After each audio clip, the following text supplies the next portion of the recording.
గత ప్రభుత్వంలో పాలనను వదిలేసినట్లే జగన్ ఇప్పుడు అసెంబ్లీని వదిలేశారని జమ్మలమడుగు ఎమ్మెల్యే ఆదినారాయణ రెడ్డి ఎద్దేవా చేశారు. మెడికల్ కాలేజీల నిర్మాణానికి కేంద్రం 1000 కోట్లు ఇస్తే అవి కూడా ఖర్చు పెట్టలేని అసమర్థుడని విమర్శించారు. మెడికల్ కాలేజీలను ప్రణాళిక ప్రకారం పీపీపీ పద్ధతిలో నిర్మిస్తున్నామన్నారు.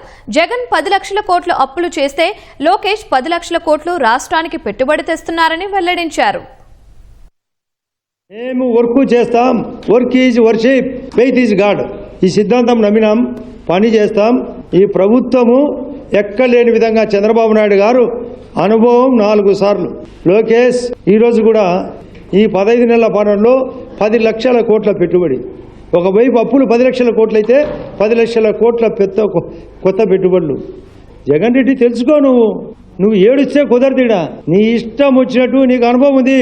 సూట్ కేసులు కంపెనీలు పెట్టి విదేశాలకు తరలించినావు.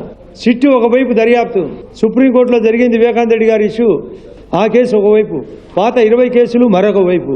దాంట్లో నుంచి ముందు ఏర్సు బయటపడు.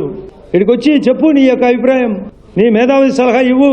11 మంది మైకుల పర్మిషను, నాకు 2 నిమిషాలు అంటున్నావు. అందరి మైకు నువ్వే తీసుకో, అడుగు. ఈ మీడియా పాయింట్కి రా, ఈ అసెంబ్లీకి రా.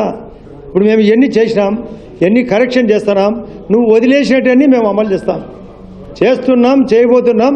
మ్యాచ్ పర్ఫెక్ట్గా ఉంది.